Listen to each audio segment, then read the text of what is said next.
Good evening, ladies and gentlemen, fans of SkyTerra. Welcome to another episode of SkyTerra Sunday, once again featuring the No Heroes Left Behind League. I am the commander reporting in for duty as always. Joining me, not skipping out on his duty for once in his life, is Ryan. Excuse me, I never skip out on my duties, and I am here to enjoy a great game of SkyTerra. How are you doing today? Remind me where you were with the last Outsiders Only episode. Oh, that's right. You were busy. Yes, and you knew I was going to be busy at that time and intentionally chose to do the recording at that time just to avoid me. To be fair, I actually tried to delay it, but Zeragul seemed a little bit more insistent, so I'm actually going to blame him on this one. I tried to say, let's push it away, but Zeragul's like, no, we need to get this pumped, so we're just going to blame him. Also because it's probably like 2 in the morning, which means he's likely not watching this, which means he can't yell at me for that comment either. That being said... We can blame Giacomo, too. We can always blame Giacomo, because Giacomo was the guest, and we, of course, minimal level of professionalism on OO, so we're going to blame the guest, because that's what we do. All right, meanwhile, diving into the game, not talking about OO anymore, do check out the latest episode. It's about SkyTerra Horde, if you are interested in that. But right now, we're going to focus on the game. Before we started the match, Bearcat did win the coin toss, elected to go first, as you can see. Drafting out pretty much an entire Nupton squad here. We have Kamaya, Habarat, Shafathi, Sethero, Kenwi, and Akudi. And his opponent, JustABeater, bringing a blue-green mixture. Vorhild and Tilakali going into the trash, as you see there. Also coming along on the actual battlefield, Nantaka, Astrida, Brilvar, and Shillavi. So, blue-green versus primarily a Nupton squad lineup. Nupton plus Kamaya. And we saw Bearcat won the toss, elected to go first. Mm-hmm. He brought the OG Outsider as his outsider. JustABeater brought the Lord of the Ancestors and chose to bring that one to this match. So correct. Bearcat will not be allowed to bring the OG for future matches as well.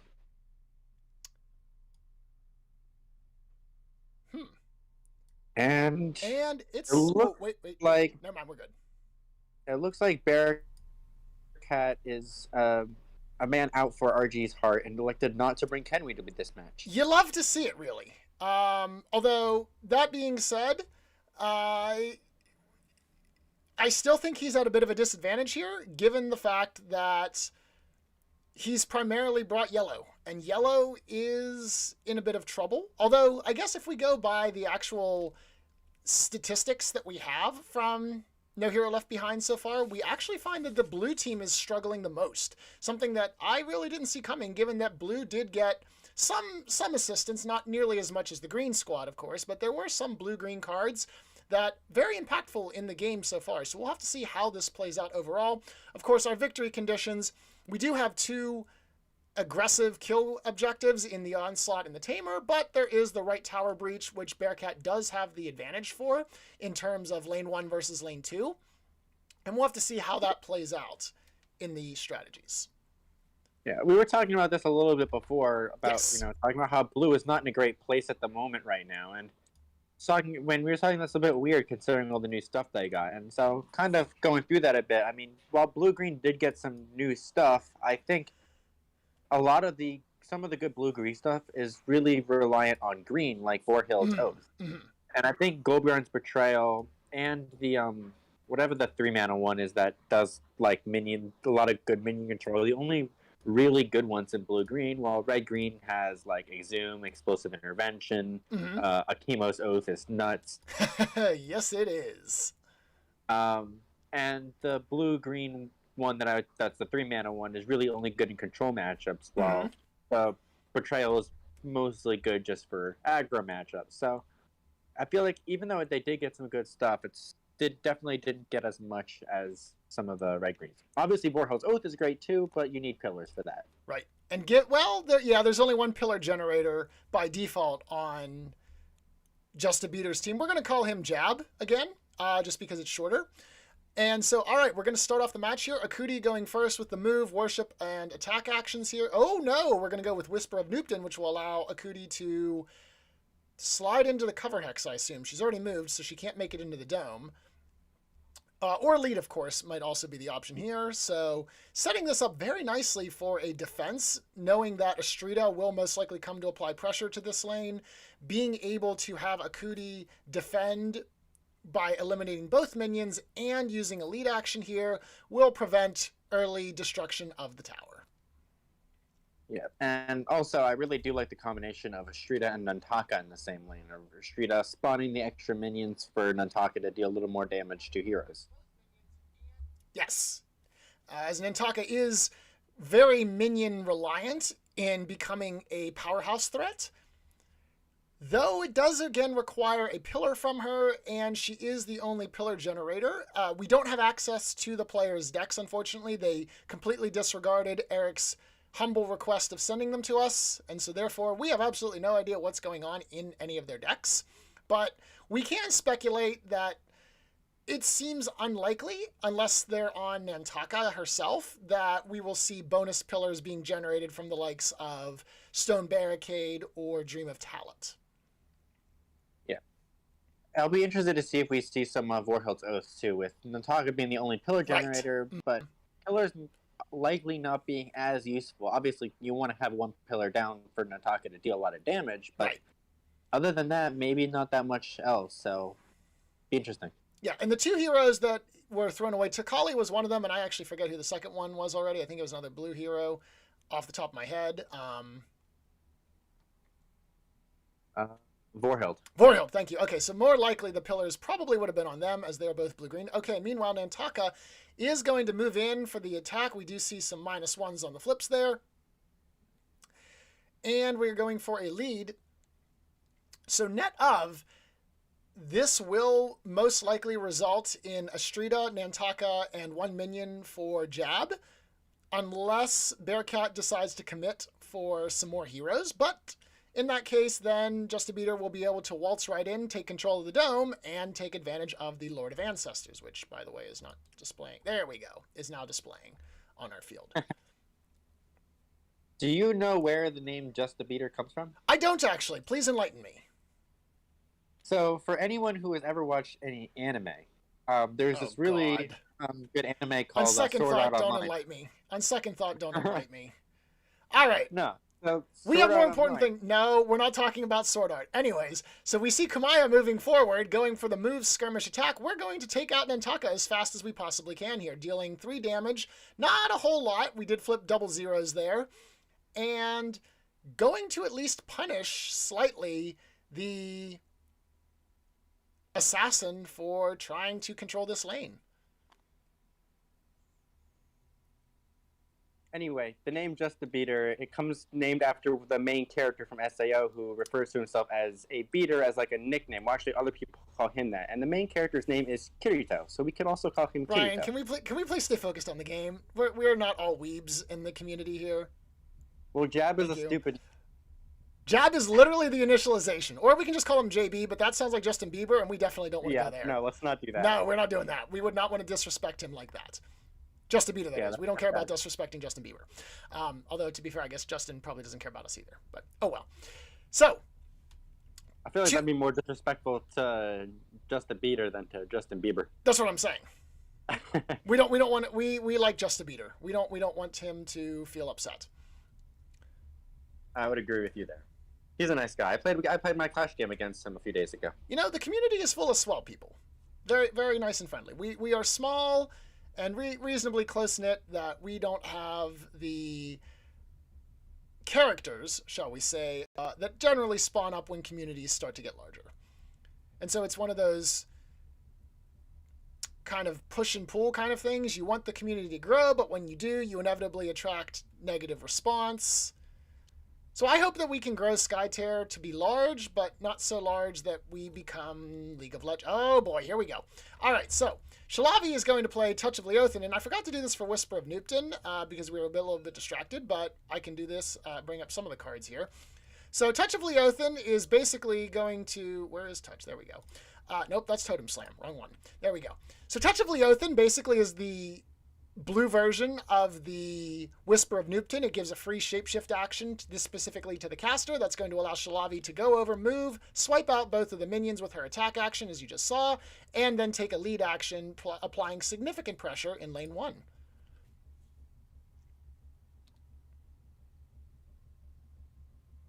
So Bearcat is now going with Shafathi. He's going to start with a warship, then is going to skirmish. Mm-hmm. I'm going to assume gonna predict here and then go into the dome and lead. That makes sense. Yeah. Staying away from Brovar a bit, so Brovar has to use 2 actions to get adjacent to Shafathi. Yes. Even though Shafathi may be a mage, you don't necessarily want to waste your first action attacking the tank. Yeah, even if you want to, you don't want to be forced to do it, even if it is going to be do good damage. Right. Being able to do what you want to do is always useful. Wise words to live by. And so now, Bearcat has only Cytheru left. We'll have to see, does JustABeater decide to try and contest the dome? Or is he just going to yield the dome and force both lanes here? I wouldn't be surprised if we see Brovar come into the dome and then Astrida react to whatever Cytheru does. Yeah. The Lord of the Ancestors is not a particularly violent hero, although that being said, there was a game in the last 2v2 league that Gameslayer and I did actually win via Tamer with the Lord of the Ancestors, which was definitely not something I thought was going to happen. You could potentially get an easy pick on Nantaka once she gets a little bit lower, perhaps Shalavi as well, given that they have 0 armor. You get a good flip, boom, boom, dead heroes. You get Tamers, you get onslaught points, it's 2 for 1. But I think that the main fight right now is probably going to be around controlling the dome, controlling the lanes to prevent the breach opportunities. So we do see we're going to start off with the worship action here from Brovar. I assume that's going to be onto Astrida. She is now shapeshifted, yes. So that's going to set her up to potentially move, attack the minion, and then go into the dome, perhaps? Because that way she can transform the minion into one of hers and then go into the dome to apply more pressure. Yep, that was kind of what I was thinking he would do. I was about to say what a good play here would be, and then he started doing it anyway. Mm-hmm. But yeah, worshipping and then moving into the dome and leading will allow Astrida to do just what we were talking about. And then Astrida can choose to stay in the lane or go in the dome depending on what Cytheru does. Right. Because Cytheru, at this point, basically, lane 1 cannot be won by Bearcat. Cytheru doesn't have any one mana ways to bolt out the minions. So Cytheru could go move skirmish to get over there just to add the 1 control, but that doesn't seem useful. Right. Well, I'm talking about lane 1 for with Shalavi. Oh, yeah. Sorry, you were talking about. Yeah, he can't, the right lane he can't control. Left lane, you're right. Left lane he could go over to add a little bit, but that doesn't. Oh, Bearcat flipping all the zeros here. That will be piercing damage, though, mind you. So Brovar does go down to 14 hit points. Oh, and going for a Shattermind, 3 more points. Okay, so it looks like we may be going for tank. Okay, so that's unfortunate. Where's Shattermind? Let's get that on the field first here. Shattermind, very straightforward card, one of the base sets. We just deal 3 damage to a target enemy hero.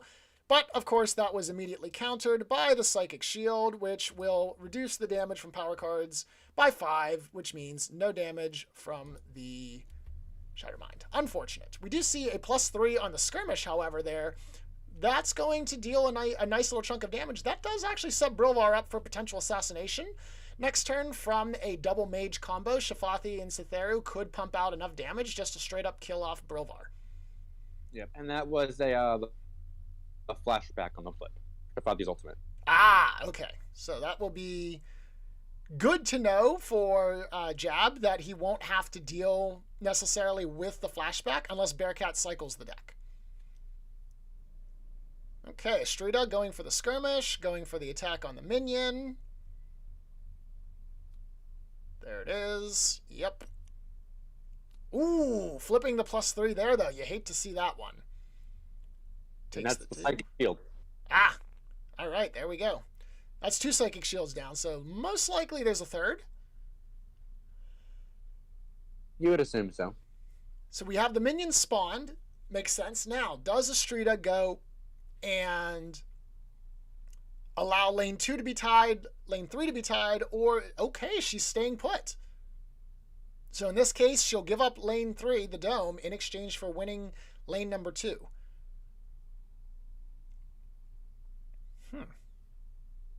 Oh, Brilvar also led from deck. That's why. Okay.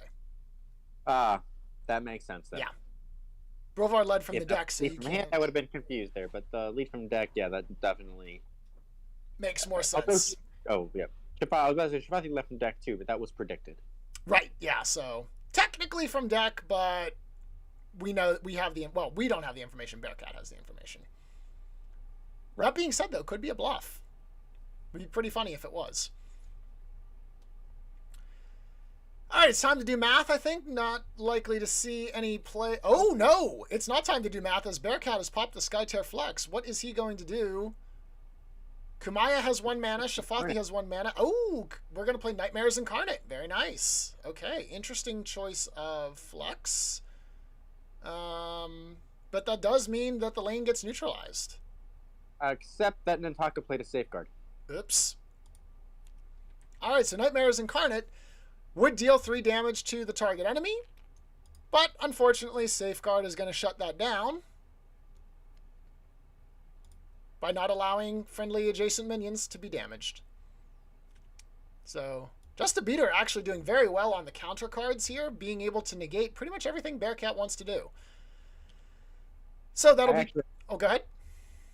I'll keep going this. That way, I'll wait till a down point. Okay, no problem. So JustABeater does take both lanes in exchange for the dome, and again, given the overall situation of the field here, he is now up 4-2 in lane 1, 3-2 in lane number 2, and the outsider not exactly the most aggressive. I would say a very reasonable trade. He's in good shape. He's not going to necessarily be threatened by any tamer or onslaught points here, and so seems to me overall a very good trade in JustABeater's favor. Yep, I would agree. And as you mentioned before, Lord of the Ancestors is generally not the most impactful outsider here. So even though he lost the dome, he still won both lanes, and the dome is not as important as if it was in like the Scourge. Yes. Now the question here is, where does Bearcat deploy the Lord? So, lane number 2, you do need to worry about because that is JustABeater's win condition. But that being said, you could have a much easier time controlling lane number 1 based on where the minions are spawned. Akuti's Illusion still is going to allow you to pick off multiple minions with the attack action. But yeah, I think this is a better play here. Yeah, I defend this. I mean, like Bearcat is going after onslaught here, so he's not really concerned about pushing right breach for himself. Right. Yeah, he just wants to keep it up enough so that the tower doesn't explode, that there's a little bit of minion pressure there to just stabilize, and then he can focus on dealing the damage to JustABeater's heroes. So we do see the Lord spawn with an attack action. Option number 2, move the target 1 control hex. That's going to make it so that next round JustABeater is not able to damage the tower. Very good use. I feel like it would have been better to spawn a minion first so we can kind of spawn the minion down closer to his nexus instead of adjacent to Nantaka. Yeah, that makes sense. Because I can't see him moving minions around. That just doesn't make sense. There we go. Spawn a friendly minion. So we're going to put a minion right there. Okay. Yeah, I feel like that was a little bit out of order there. Yeah, you could have spawned it in between the current minion that's to its right and Akuti. There was a spot there we could have done it in, but oh well.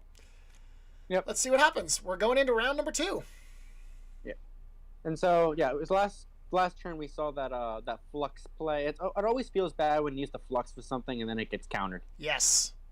And actually, I had a play earlier in my No Hero Left Behind game where my opponent used the Flux on turn 2 and then a Dragon Punch to kind of blow up 3 minions and hit my Kichi. Ooh. And I responded with a Strike Terror to make it a 0+. They still had to flip. And then the Strike Terror got redirected. I'm like, I guess that's a fair trade. Like, I got to pull a redirect out with the Strike Terror, but... All right, Akuti's going for it again, starting off the round with the attack action, deletes the minion. Retribution will then go after the other minion. We have seen some -1s from Bearcat, though, so we do have to... Oh, you hate to see the +3 on the minion kill, though. So that takes care of 2 of them.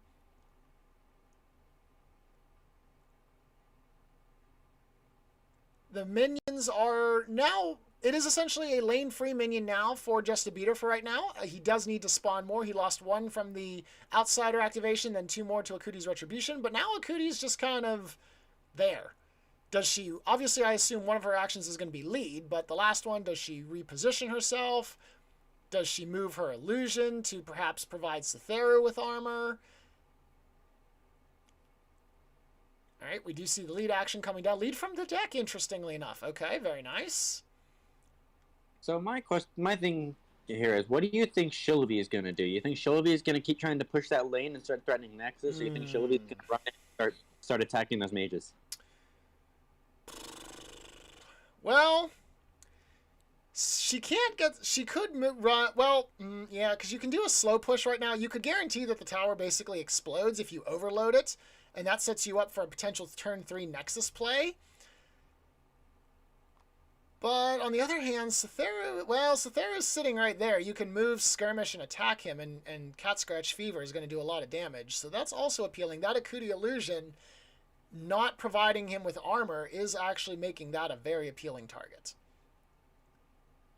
Yeah, especially if Cytheru is going to be coming after Brilvar, likely. I mean, you know, if you can start putting some pressure on Cytheru, too, that kind of aggressively defends Brilvar. Now, if Cytheru goes to the hex that is 2 to the left of the control dome, that would make it so that Shilby can't get there without a fast.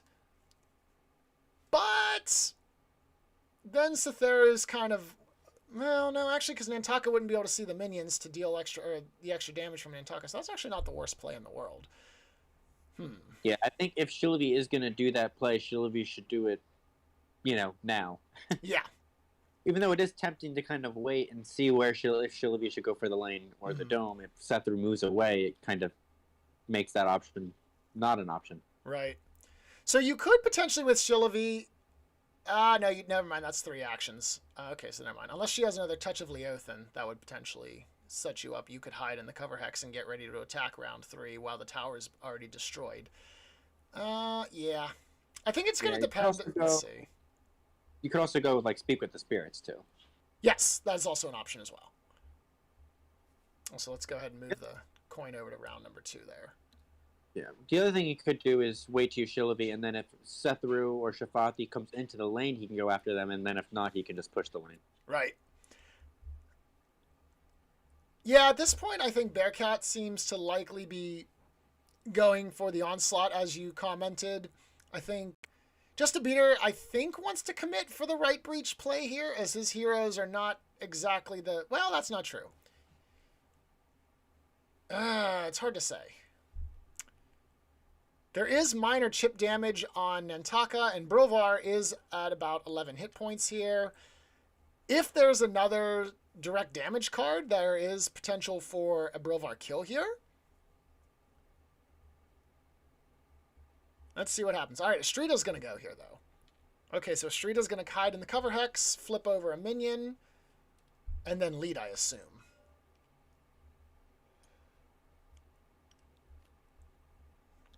Okay, also, keep in mind that Bearcat is going to have to pay attention to where he puts his heroes and stuff, because Kumaya... Sorry, I'm looking at this backwards. JustABeater is going to have to pay attention to where he puts his heroes, because can make them lose some line of sight. Mm-hmm. We may finally get to see the fabled smokescreen effect take place. That being said, right now, neither of those heroes are particularly useful, as it's only line of sight reduction by 1. Astrida is within 2, so even a moved illusion token is not going to do anything here. But Kumaya is actually going to continue going for the kill on Nantaka, so 4 more damage brings Nantaka to 11.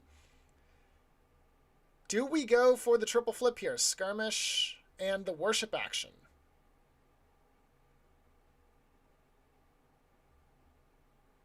Okay, there's the worship action. So will he move an illusion? So Kamaya's worship ability allows her to move anyone else's illusion, given that she does not currently have her own illusion. Ricardo, can we please release her illusion already? It's killing me. I know you're watching this. Eventually, you're watching the VOD of this. Hopefully you're not watching this live, as it's like 3 in the morning for you. No, hopefully you are. This is the game you created. That's also true. Yeah, you need to be on this. Enjoy it whenever it's on. Okay, oh, interestingly enough, putting the mark on Astrida. So Kamaya's mark doesn't actually do anything inherently, so it doesn't really matter. And the burning sensors actually does not need to affect the person that you marked. So therefore, as a result, Kamaya will mark Astrida and then deal the damage to Nantaka, 1 plus the flip. We did see that Nantaka dropped down there to 10 hit points. Yeah, not sure if that mark is going to become relevant or not, why he chose Streeter if he just did it randomly. I have to assume that maybe there's a Dance of Death play looking to come out or something. Maybe a Vendetta. Although that being said, you can't see a Streeter right now, so I don't see how that would be useful. I was thinking maybe a, maybe Vendetta. But if you're going to do Vendetta, wouldn't it make more sense to put that on Nantaka or Brovar. Yeah, that's true. Lure the Tainted is also a possibility. You've got 3 red rune heroes on the field here. And it's also possible that it doesn't matter who he marked and just chose to mark Astrida. Also true. We may be overcomplicating the analysis. I was going to say, Kamaya, you don't want to go right next to Brovar, do you? Okay, yeah. Keep your freedom of action. Force Brovar to move if he wants to taunt you. All right, so now Shillavy's up. Now, reminder again that Kamaya is actually fairly tanky herself now. 17 hit points, 2 armor, as Akuti's illusion will benefit her. She also has the ability to predict from that skirmish, so I'm not sure if Bearcat actually did predict or not.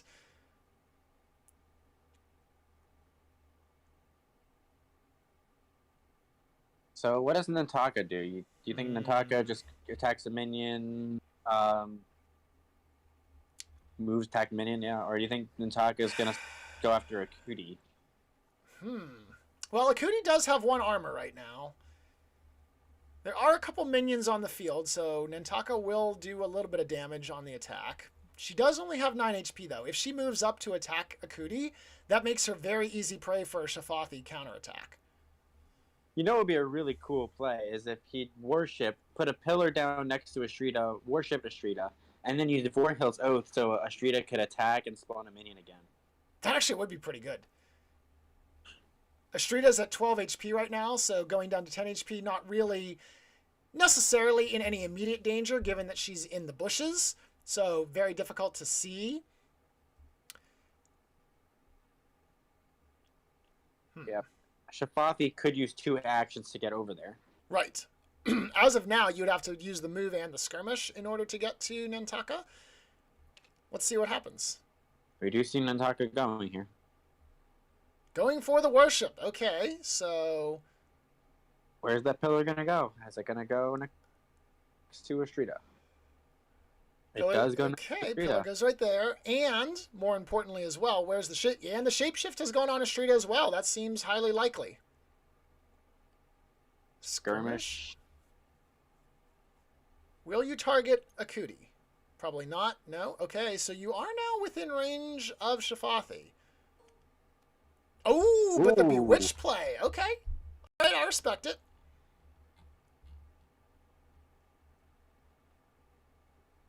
Bewitch allows you to kill off one of the enemy minions and replace it with one of your own. He doesn't need to use even if he has the Vorhil's Oath, he doesn't. Well, okay. Well, now he's going to kill the last minion anyway, so that's not going to be a thing that happens. Yeah, but I'm going to say he does have the Vorhil's Oath. It's not something he needs to use right now. He could use it later on in the Rovard, just if he needs the extra control. Right. Ooh, but Akuti's going to play the Migraine. Okay. That is not a useful Migraine, though, because Nantaka can see 2 minions. I think it's more that we're just trying to deal the damage, I'd have to assume. That's still 3 damage to the minion, right? Oh, wait, he attacked Akuti.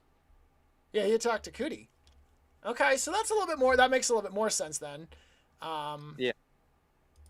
Yeah, because you see several minions. Akuti does have 1 armor from her illusion, and so with the flips, net of 2 damage. Akuti to 14.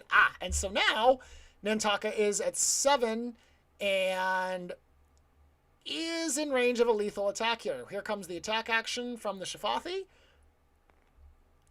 Let's see what happens. This should have been predicted from Kumaya's skirmish, so Bearcat should know that that was coming up. Takes to 3. Do you have another Shatter Mind? Because if so, if there's no Psychic Shield, this is a dead Taka. The Monarch will be dethroned.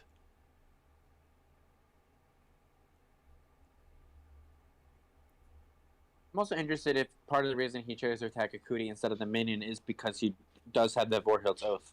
That could be. And intentionally wanted to leave that minion there. Sure, makes perfect sense. All right, Bearcat is doing some thinking. One of the very common pastimes of Skytear, thinking about your play, because one misplay often has a butterfly effect that spills over into quite a few of the future rounds. Or makes you lose and there doesn't get to be more future rounds. Also true. Also true. You wonder if he has... Yeah, Bearcat's the one thinking here when he's the one who... Right. That makes sense. Yeah, he has 1 AP left, and so... Unless he has... Is he thinking about skirmishing and then predicting and see if he can get the +3 to get the kill? That would be my guess. Did see him check his discard, so he might have been looking at them. Oh, no, we're just going to make the outsider attack. Okay, that works too. Oh, this is actually going to generate a tamer point too. So once again, Lord of the Ancestors going on tap here. So this is a 2+ flip, so it's not guaranteed lethal, but very likely. We have actually not seen this card for quite some time. Let's bring this up. Provoke the Beast makes the target outsider take an attack action, which in this case is the Lord of the Ancestors. It's been, yeah, that's an interesting card to see right there. I am all about this play. I immediately like it. So that is a 2+, as we mentioned, not guaranteed to kill. Bearcat does need to hit a +1, but if he doesn't, that makes it so that Shifathi can potentially use a skirmish action and not have to worry about hitting an ultimate card, because I don't think he's running Psychic Shield based on what we've seen here. He mulliganed a Psychic Shield I at lied. the beginning of the... Actually, we've already seen 2 from him, so there's only 1 left. I really lied. Please ignore what I just said.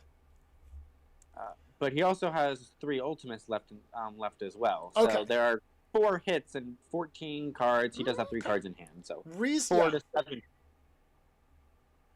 Reasonably... Okay, there's a +1. That's kill. All right, so Nantaka is down. That is 1 tamer point and 1 onslaught point to Bearcat. Are we going to... You know what? Game Slayer, I hope you're watching this review, because I'm getting vibes from our 2v2 game. That was a great time where Lord of the Ancestors became Lord of the Genocide. Yep. The best hero to get tamer with. Yeah, because no one thinks, oh, it's Lord of the Ancestors. We're going to play an aggression game. Yeah, that also does help to explain why he brought OG as his outsider. Or maybe he brought Provoke the Beast because OG was his outsider. Right. All right. Probably a little. Okay, so we did see the Nantaka did activate, so therefore will revive in turn 4. So now a little bit of an offset here for JustABeater. Lane number 1 is most certainly going to be his for the taking, but the ability to control lane number 2, oh boy, we're setting up to go after Astrida now. Yeah, it's move 2. You can go through that minion now. Back in the days of season 1, you could not go through there, but now that it's move 2 instead of move 1 plus move 1, you can. Yep, and that's where are we? So that's 2, 3. Assuming that's a 3 on Akuti that led with. That's 6 for Bearcat, and probably 6 for JustABeater as well. A Vorhild's Oath. I don't know what they're talking about. Oh, change his mind, I guess. Wants to go in the lane, the dome instead. Yeah. Hey, listen. Once the outsider starts his rampage, you just got to continue with that. Assert dominance. Again, Bearcat's play here is just don't lose lane 2. The control token is 4 units away. It cannot affect him this turn. He's clearly said, I don't really care about lane number 1. So all he needs to do is control lane number 2 from exploding while he continues to pick off the heroes. Or... Ooh, Brovar's running away.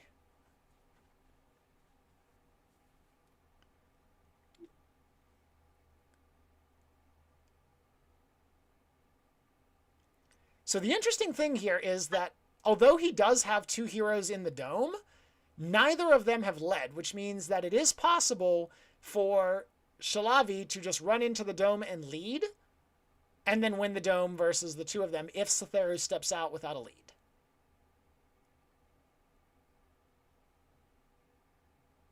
But it does mean if Satheru... Yeah. So that means Satheru would have to stay in the dome, or Shalavi can just come in and take it. Yep. Now, that being said, it is possible that Satheru just kind of repositions, puts the illusion out, and then uses the... Oh, no, you have to be in line of sight of your illusion in order to use that. Never mind.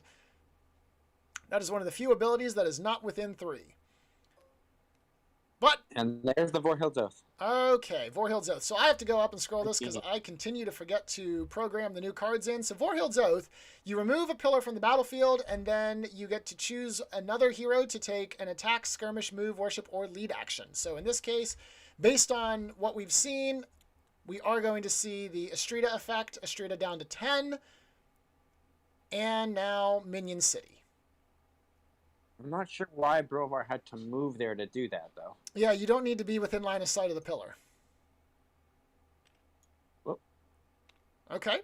Positioning himself so that Bearcat only gets to eliminate 1 minion next turn.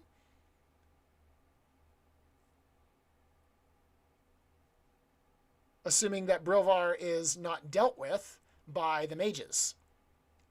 So my math right now shows 8-4 in the lane, assuming that all leads are 3. Right. And given that Akutis is from the deck, I don't remember if that was predicted or not. I don't think it was. So therefore, that is a little bit of a misfire. What did you miss, C-Dubs? Not a whole lot yet. I don't know. We haven't had a whole lot of action going on, but Nantaka did die. Yeah, Nantaka died from a provoke the beast from Lord to have Lord of the Ancestors get a tamer kill. Was pretty sweet. That is actually a lot of stuff to miss. Okay, so Satheru is going out here. Going for the attack on Brovar makes sense. This is going to do piercing damage. 0, not getting the flips where he needs them though. He did get the +3 on the skirmish earlier. True, he did. I think you have to, going for the skirmish. I was going to say, I feel like you might have wanted to lead here just to reinforce your position a little bit better, but... Well, he can predict this, try and get a good flip here. He might have another damage card too, so... He might just be trying to set up for another tamer kill. True. With Provoke the Beast or something. Right, because Shalavi...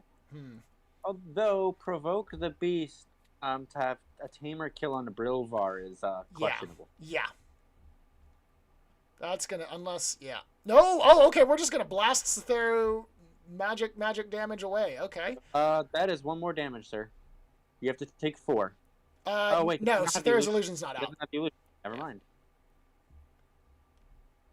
Okay, so Brilvar very likely to die next round, which actually could be very critical for Bearcat. But Shillavy's going to play this Speak with the Spirits. There it is. Oh, Speak with the Spirits is a new card. I don't have this one out. Nope. There we go. So Speak with the Spirits, you get to choose 2. Does he go for the lane or the dome here? He can just take the dome. Yeah. You can take... I assume the prediction is going to let him set up and take the dome. But that being said, you did get a free worship, so maybe you just guarantee that the tower explodes, and then you get to predict what cards you're going to pull from the exploding stuff? I don't really like having the idea of from JustABeater's perspective, letting Bearcat choose where the outsider goes when you have a hero of 4 HP and already 1 point on Tamer. True. That being said, it is Brovar, which has 3 defense, given the fact that he's shapeshifted, so it's not likely. Okay, yeah. So this is going to be a tower kaboom in lane number 1. Oh, he flipped a -1. No, it's no. Oh no. Okay, so that being said, it's still going to destroy the tower, because of the lead. But he did hit a +3 on the predict, so he did, or not 3 mana. Yeah. Well, he did still get it, but that was that was a little dicey there for a second. Yeah. Okay, so here's the problem.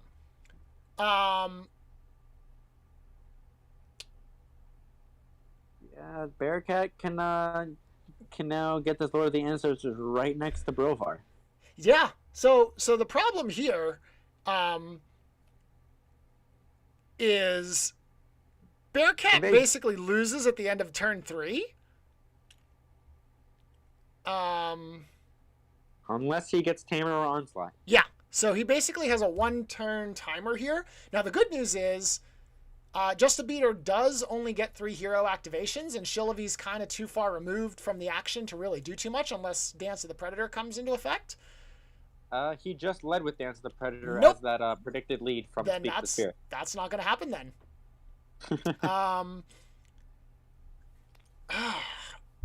So yeah, we could see a Song of the Siren to get rid of one of Bearcat's activations. You hate to see it. Ugh, that would be awful.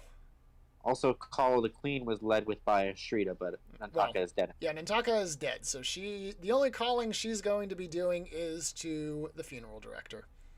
Avalanche is also gone, so the only ult JustABeater has at this point is Song of the Siren. Are there any sinkholes in the graveyard? Oh, almost certainly. There are 2 of them. Okay, so sinkhole is a possibility. I was going to say, if Bearcat had Cytheru's ultimate, then that would have been a free kill. You just worship and blast Brovar, but sinkhole does make it so that potentially you sinkhole Cytheru out of the target zone. Oh no, you don't need line of sight for Cytheru's final judgment. That doesn't matter. Never mind, that wouldn't stop it. No, so. what you really want is a Shrita to have line of sight on Cytheru, and then you can redirect it and throw Cytheru all the way out into no man's land. Yeah, I've had that happen. Don't. Getting flashbacks. You hate to see it. I have never seen that happen, but it's something I've thought about several times. Oh, I've had that happen to me. Not a fan of when that happens. It's very upsetting. Now, Bearcat, looking at his discard, the only ultimate we've seen is the flashback. Mm-hmm. Speaking of flashbacks. Also, just real quick, I was going to say, the minions are all 3 away from the control hex, so there's no need... Oh, minions in lane 1. Yeah. Good point. Sorry. Over here.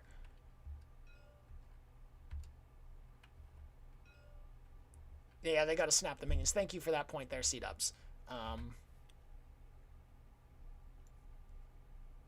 Minions got to stay within 3, and so... Yeah, they're kind of crowding around the Nexus line, trying to break down the doors.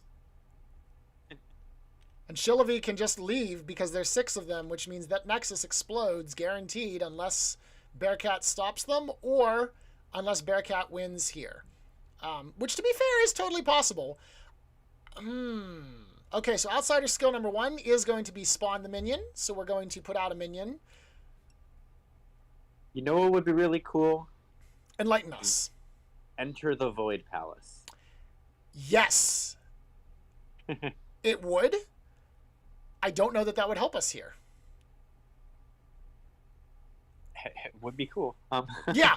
I mean, I guess you could technically have Kumaya use Enter the Void Palace and on Estrida so that she can't use Song for round number 1. That would certainly be useful.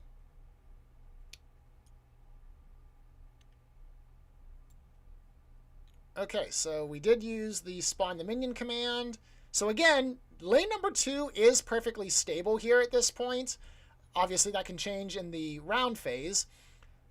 But lane number 1, the tower breach there, very likely to happen. So this is not possible for Lord of the Ancestors to kill Brilvar. He has 3 armor, so a maximum damage here of 2.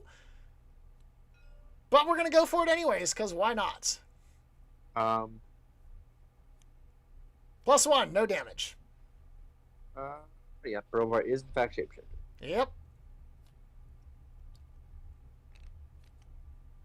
All right. Well, I almost feel like it would have been better just to go for that on a try and get the damage on a street and go for the onslaught, just because Lord of the Ancestor is going to have trouble getting through Brilvar's armor. Yeah, if you would have put the Lord of the Ancestor in the cover hex that's next to Akuti, then you could have just ran her over to or ran Kotlik, the Lord of the Ancestors, over to a street up, punched her to soften her up a bit. One of the people kill Brilvar immediately, and then you just kind of finish Astrida off in the rest of the round. Yep, that was kind of where I was going with that. Yeah, I was agreeing with you. Huh. Occasionally that does happen. If the Lord of the Ancestors had skirmished there, could he have... Oh, wait, he can't be... No, because he's not protected. Project, yeah. That would be interesting, to say the least. See, now, if that was the Dark Vigilante doing 3 skirmishes, it would kind of make sense, because he's Habarat, right? He was Habarat. There's something lore that happens, although once again, lore and gameplay should never be mixed. It's just not a good principle. That would be an interesting buff rule if they made outsiders kind of be able to act as part of factions.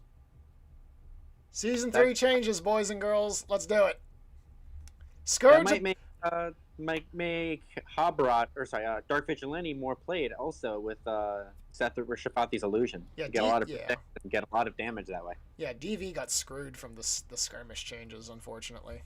Oh well. Yeah, he's kind of, you don't see him anymore. No, you don't. You saw him a fair amount. We started experimenting with him a lot towards the latter half of season 1, once the summer was rolling around, but then we kind of quashed that when we said skirmishing requires targeting. You hate to see it. Oh well. Alright, so now Bearcat is activating Shafathi. Not sure I agree with this. I think you should use Cetheru and blasted Brilvar so that you had more space. I think he's just trying to get Brilvar now. Yeah, that seems to be the case. Going for the... Oh, okay. For the predict, I guess? Yeah, it has to be. Unless he's got more magic damage in his hand. He does have a full hand. Well, almost full hand. He's got 6. Ah, there's the sinkhole. We knew it was coming. I hate this card. Redirect? I mean, redirect would technically be a possibility here.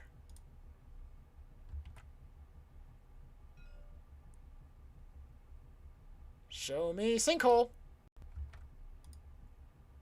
We've already seen the sinkhole. I know. Alright, so sinkhole does allow some shenanigans here. You target a hex, and then you get to drop this big fat AoE right on top.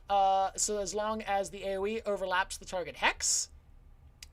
And this then allows you to move every hero that is inside of it 1 hex in any direction, and then they cannot leave that particular area until the end of the activation.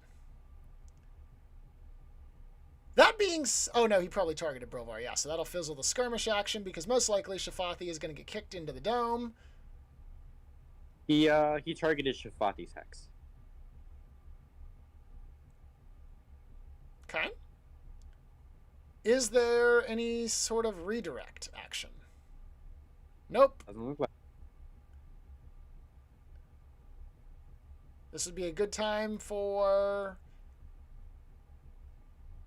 double Nightmares Incarnate, double Migraine, a little bit of Jabang, anything to stop the sinkhole from coming down.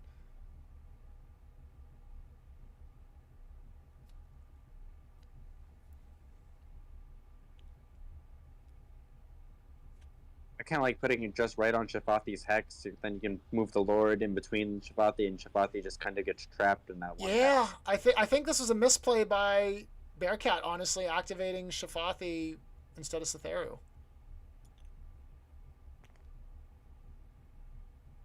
Okay. I guess just throw all the heroes in the dome kind of makes sense. Sure. It makes them all have to use one activation to get into the lane. Yep. Or no, one action, not activation. Yeah. That would be excessive. Yeah, even if you're crippled with slow, it wouldn't be that bad.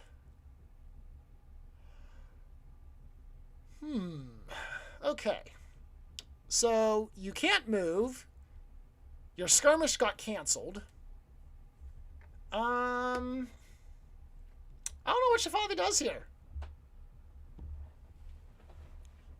Oh, that's what he does. He plays Twister of Souls. Okay. I'm on board with this. But how does that help? So you place it on the target hex that he's standing on, and then you can still catch Brilvar on the tip. Right. And I mean, yes, but that doesn't really do much to help, does it? Well, it does 3 damage. It also technically, I guess, lets you move them, so I guess you can pull Brilvar closer to you. But Brilvar is still going to be on the other side, so you still can't hit Brilvar. Not with that attitude, you can't.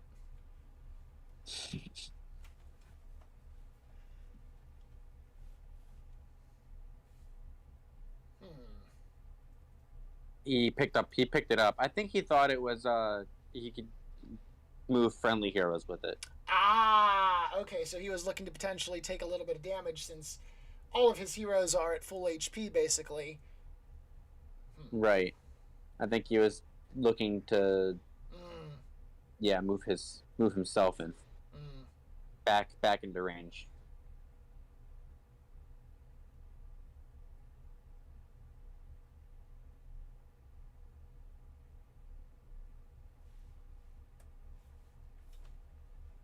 I was going to say, because as Satheru, actually, this makes the Satheru play even weirder, because you could attack, so as Satheru, just directly declare an attack on Brilvar, the sinkhole comes in, he throws you over there, you then use your illusion to, okay, no, we're going for this. Okay. And moving the AoE, that makes sense. No, it doesn't, but it makes sense. All right. Lord of the Ancestors also takes 3 damage, so we're going to put him on the board here. Did he have it? Did he place it so that Lord would take damage? I think he had to. From where Shafathi is, yeah, you have to. If you target Shafathi. Yeah. The Lord of the Ancestors does get an action.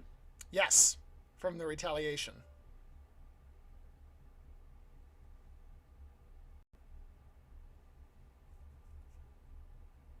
Gave a little ping. We'll see if they can figure out what that meant.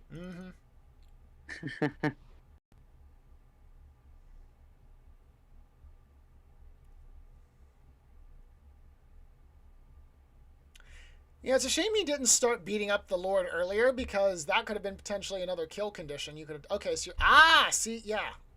So now you just kind of tuck it in there and make it even more difficult for Satheru.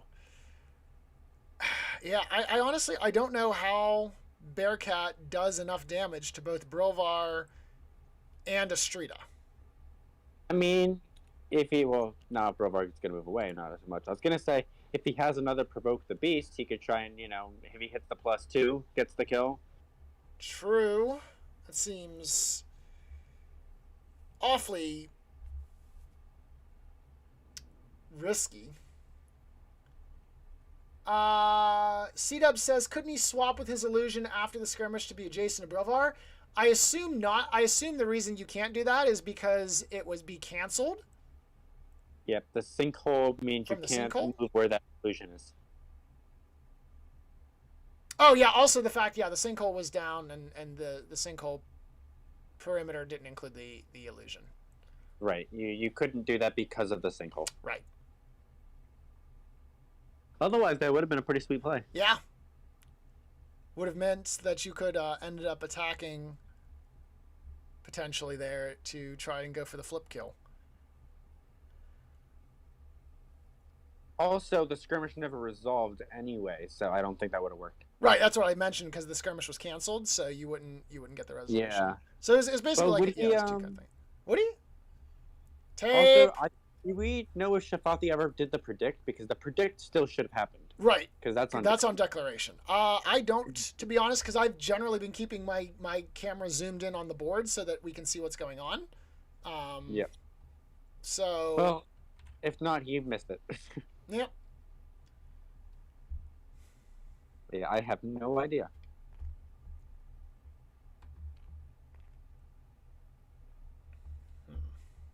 If he did predict and knows what's on top, then unless Brovar moves away, he could theoretically get the win with a Provoke the Beast. Okay, C-Dub said the illusion was in the sinkhole prior to it being moved, because there is the worship action on the list, so perhaps he moved the token up there then.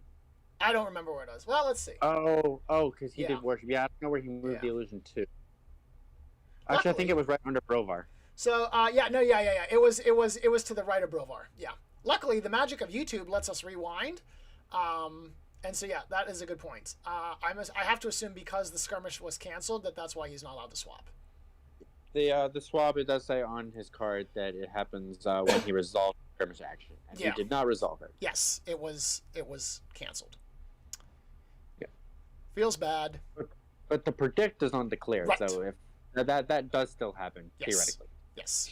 Similar to how with hunting for power being in play, if you declare an attack and someone redirects it to the outsider, you don't get to draw a card because it's when you declare the attack, and the attack was originally not declared on the outsider, so no card draw for you, but nevertheless the opponent still gets to retaliate because you damaged the outsider.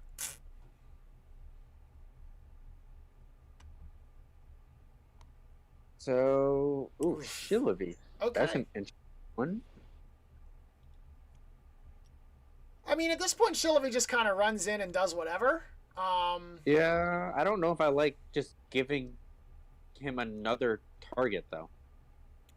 I mean, Shillavi's got 18 HP. We're not gonna run this one down. He's trapping Setharu even more. Yeah.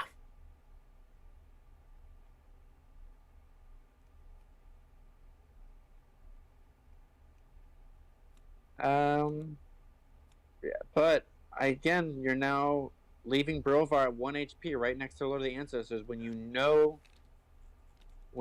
that your opponent does run Provoke the Beast. Uh-huh. That being said, your opponent also needs to hit a +2 in order to win, which seems very unlikely, so I guess you're okay with that? Considering we've only seen 2 Psychic Shields and 1 Ultimate, and there's 5 cards left in the deck. Okay, never mind. Then the odds are in... All right, well, let's see what happens here. Not to mention, he could also, skirmish with Kumaya and get a predict. So here's the thing. Because that Shillavi placement, it's actually hard to get Provoke the Beast off because you need to be able to target the outsider. And Shillavi actually makes it very, very difficult. Although Akuti moving over there would at least provide you line of sight for a future setup. Yeah, well, I was thinking Kumaya could skirmish into the lane and then cast it on Provoke on it. But if she does first, I think that he doesn't have it in hand. Otherwise, I think he would just go for it. Well, yeah. Yeah. You don't want to give Brovar a chance to run away. Well, Brovar, yeah, that's true. He doesn't have any mana, but he can still flee. Yeah, I don't think Bearcat has the resources. JustABeater has kind of stopped him at every step of the way. Yeah, we have seen 2 Provoke the Beast so far, so there's only 1 left in the 5 cards in the deck and 5 cards in hand. Assuming he runs 3. If he doesn't, then he has none left. Right. And Setharu's Final Judgment isn't going to do a whole lot here. I mean, it could get some good damage on the Streeta. Well, let's see what happens. Okay, Kamaya's going to activate. We going for the play? We're going for the play. All right. Show me Provoke. There it is, boys. Let's do it. We're going to put it all down to this. Why did he do? Why did he come around that way though? If he came around the other way, Because he you have got to it. line of sight. He got it. Oh my God, he got it. That's amazing. All right, that's it. Once again, the Lord of the Ancestors wins the Tamer game. You love to see it every single time. Also, very flavorful that the flip for the kill on Kumaya's turn was enter the Void Palace. Nice. Oh my God, that was awesome. Okay, that was and Astrida had the Song of the Siren. That makes it even worse. Yeah, he had the single and the song. He had what he needed. I really don't understand that Shilla's movement. Brovar could have moved away from the Lord. Astrida could have come in, song on someone. Yeah, okay, so Thero had Final Judgment in hand as well, so that was coming down. Shillavi had some redirect. Yeah, that would have hurt. Shillavi being able to redirect the Final Judgment would have really sucked. Okay, you know what? I love it. Love to see it. Let's go talk to them. Yeah, let's go chat with the players. That was awesome. When we did the coin flip and I won, and I said, man, I kind of wish I would have taken that back. I wish I would have picked my outsider because I was really going for the Tamer. I was like, man, Tamer's awesome with yeah that I made. Yep. I really didn't think you would be able to pull off Tamer. I mean, with a melee Lord of Ancestors, yeah, probably. I don't know if that's ever happened before. Actually, Game Slayer and I did once in our 2v2 league. We also had the Tamer with Lord of the Ancestors, and Kirito and I were actually talking about that a little bit, and we see it here again. Yeah. Yeah. It was awesome. The Lord of Ancestors, he's dangerous. Yeah. He's got a lot of power. Something like that. Yeah, I could have played around it. I was trying to like block the cover hex so that you couldn't touch Brovar without sending someone around, but yeah, when I did my last predict with Shafathi, I had the ultimate, and I was like, man, I just need to let that sit there on top for a while. Nice. I know it's gonna happen. That's what we were saying. We weren't sure if you had didn't see if you had done the predict with Shafathi's skirmish, even though the skirmish didn't happen. So you did do the predict and knew that was on top. Yeah, that's useful. So yeah, everything else doesn't kill him. Everything else is just yeah. That's one thing that I was saying. Actually, question: what was the reason for going with Shillavi there? because I didn't think Brilvar was good. Or okay, no, I knew Brilvar was possibly gonna die. But I didn't think he was gonna kill with the Lord. So my idea was he would go either to kill Brilvar or damage Astrida, and then my idea was to bring Astrida over and ult whoever he didn't use. So it was gonna be Satheru or Kumaya. And then the whole reason to bring Shalavi over is because I have redirect. So I wasn't sure if he ran 3 redirects or not. So it was just to play around his redirect, and I didn't think. Yeah, the redirect was one of the last 4 cards in my deck, so I didn't have it in hand. It was in my draw pile. Yeah. But I did have the 3rd one. It just I didn't have it. But yeah, that ultimate would have stopped me. Yeah. Yeah. I needed Sether to activate. He would have been able to do a solid like 7 damage at least, probably 8 damage, which is still pretty close to not finishing Astrida. I needed like every hero to do it. Right. Yeah, that makes sense that you did that. I was just thinking, like, he runs Provoke the Beast. Maybe you want to just get Brovar away from Lord of the Ancestors, but I mean, if he didn't have it in hand, you were fine, you know? I think he forgot about Tamer. Yeah, I completely forgot about Tamer. I was thinking primarily about Onslaught. So. Gotcha. Because like even when he damaged this, I could have just moved it away. Yeah. And it wouldn't matter. But I totally got blindsided by the Tamer. I forgot to check his discard for Provoke the Beast because I just wasn't thinking about Tamer at all. It's not a super common card. Yeah, especially I also wasn't thinking about it because I was like, oh, it's Lord and Brovar has 3 armor right now. What are the chances? Especially with all my +0s, I flipped the whole freaking game. Yeah. So Yeah, no, we were saying that at the end. You had 5 cards in hand, 5 cards left in deck, and there was still 1 Psychic Shield and 3 Ultimates we hadn't seen. Yeah, Yeah. the Psychic Shield was in hand. I had Akuti's ultimate. I had Sethu's ultimate. So all my +3s were in hand. And then I had Yeah. I had a Migraine. yeah, that's also why I felt safe with Shalavi, because I was like, I'm pretty sure, like I was betting on you having Kumaya's ult in hand, so I was betting on the fact that you didn't have any +3s, because I was like, I haven't seen any ultimates flipped, and you've gone through Yeah. all your 3s, so The one thing that is kind of funny, and actually never mind, it wouldn't have really worked because you bringing Shalavi in It's here, funny.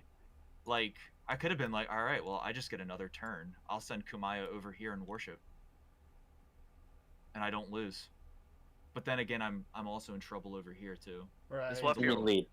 This You one's a mean little lead? bit harder to kill. Yeah, I mean, because worship doesn't hit minions.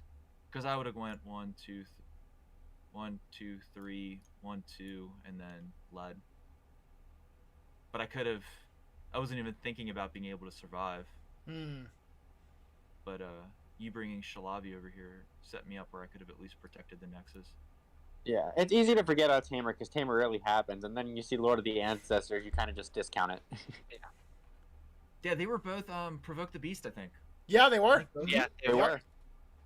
They were. All right, team. Yeah. You saw it here. Provoke the Beast is back in. Yep, It's a hot- and I did check the discard, by the way. He had 2 of them flipped, so in the 5 cards in hand and 5 cards in deck, there was 1 left. So Yeah. there was only a 50-50 chance that he actually had it in hand. So Yeah, it is reasonable.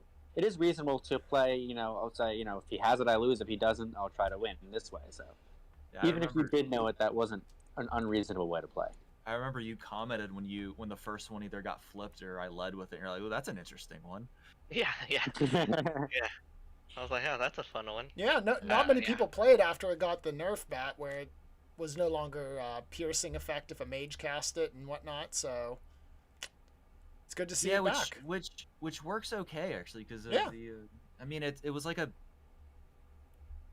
semi buff, semi nerf because it also plays around Psychic Shield. True. That is true. That is fair. So like, did you have a Psychic Shield? I think I. Yeah, because you tried to do, what was it, Nightmare, or not Nightmare, Migraine? No, Shattermind, and that got blocked turn All 1. of the pack and. Yeah, no, I didn't have it. I only Yeah. run 2. Got it. Yeah, and I flipped the 1, and then I used the other. Yeah, I remember seeing the one. I didn't remember seeing any other ones. Actually, I remember you flipped it on a On the minion, Minion. I think. on a minion. Yeah. I'm kind of happy with how this turned out, because I was Yeah, it was a good game. dreading playing this deck, in all honesty. I was like, I'm bringing down Taka no matter what, just because I just want to get it out of the way. Sure. And it was pretty close, pretty nice. I'm glad I get to make another notch against Blue's win rate. In this Keep tournament. knocking them down, baby. Yeah, well, Oh Blue- my God, it's brutal. Put It hurts. Leothan in the dumpster where they belong.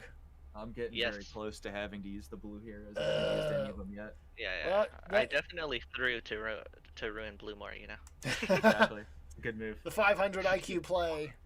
Exactly. All right. Well, thanks, guys. This was fun. Yeah, thank you very much, ladies and gentlemen. Thank you very much for joining us. On behalf of Bearcat, Kirito, JustABeater, thank you for joining us, and we'll see you guys next week. Have a good evening. All right, have a good one. All right. I guess I will get the game logged. I think I have everything that I know.